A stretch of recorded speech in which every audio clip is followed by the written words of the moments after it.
Good morning and welcome back to Valley News Now. I'm joined in studio for another episode of TJ's Mechanic Mondays with Kevin from Fix It Ford. Kevin, great to see you in studio. Awesome, great to be here, Adam. Appreciate it. Great to have you. Today we're talking about battery safety, and this is one I've been looking forward to just because I've had all sorts of situations.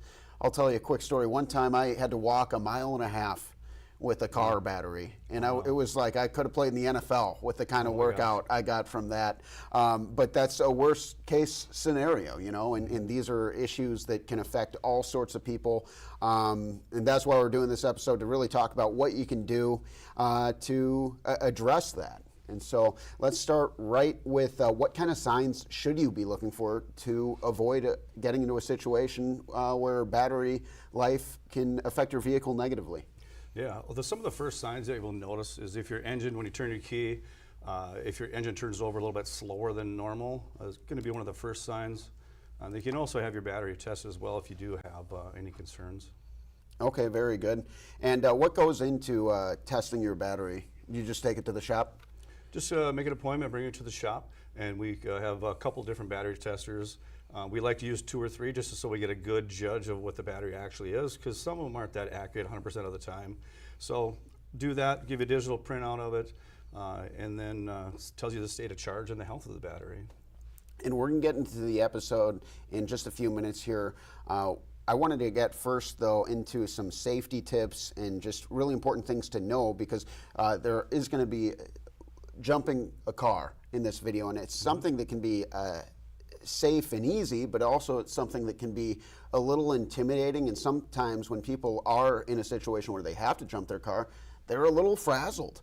And so what are some really important safety tips and general battery safety tips that people should know about? Yeah, the first thing you want to know is obviously the red is the positive terminal, the black is the negative terminal. And you want to make sure you're hooking up the cables correctly before you turn either the jump back on, or if you're jumping it from another vehicle with the good old school jumper cables. You know, and if you do hook it up correctly, you can cause obviously some electrical issues, blow some fuses or melt some relays or any kind of thing like that. So you just have to make sure you're hooking up everything correctly.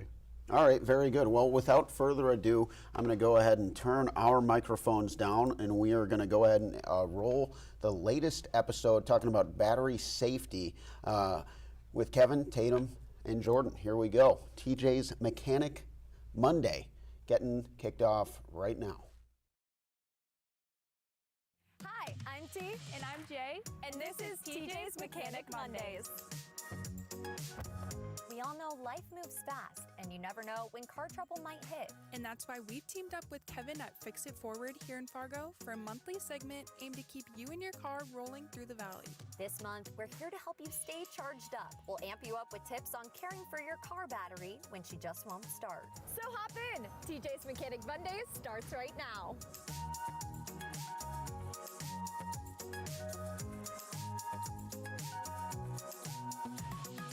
All right, Kevin, we're gonna jump right into battery life. So if you're taking care of your car, how long on average should your battery last?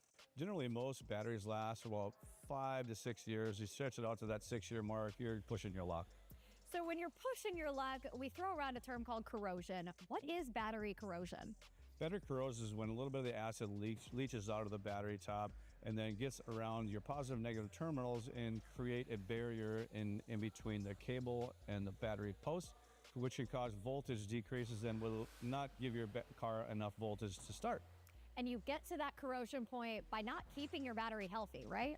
Right, by not cleaning off the corrosion. There are a few different ways you can do that, some baking soda and water and other various things.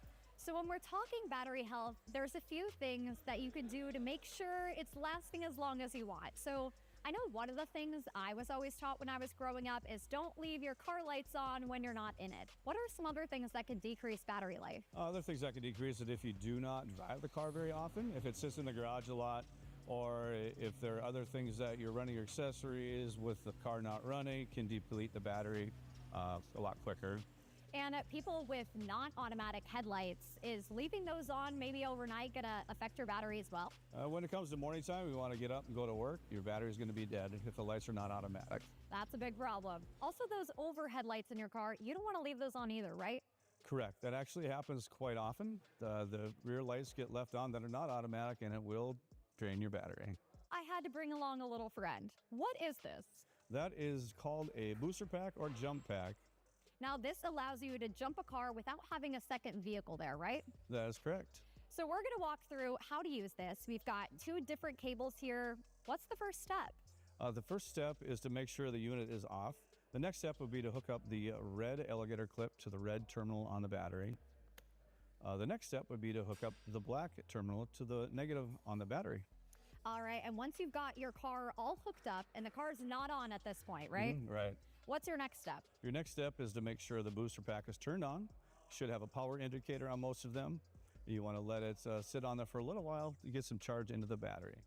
All right, so this thing's all charged up. We start our car. How long do you keep your car running for that full battery life to come back? Depending on, it could take 15 minutes or it could take about 30 minutes or more of driving time.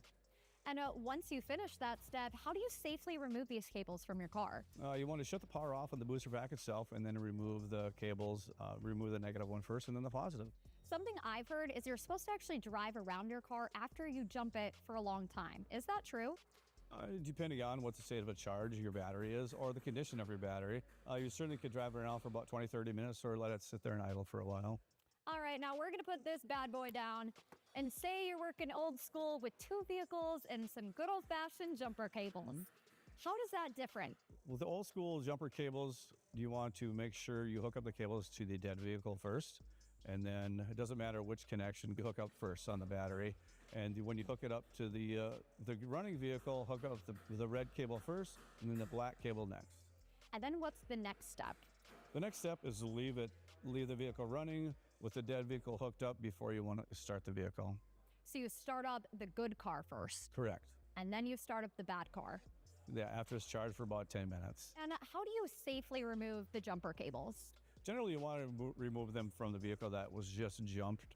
You want to remove the negative cable first and then the positive cable. All right, Kevin, so we just walked through all the different cables you can use, but when you're jumping 2 vehicles, there are some no-nos.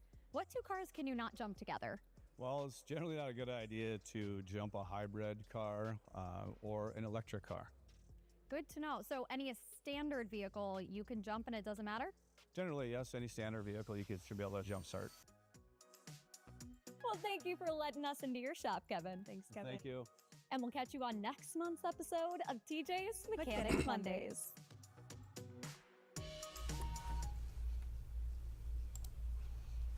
I love those episodes. Really interesting and insightful stuff there. But I still wanted to ask just a few more questions before we let you go. Like I said earlier, so many of these situations are emergency situations. You know, you're trying to get your car started, just not getting going.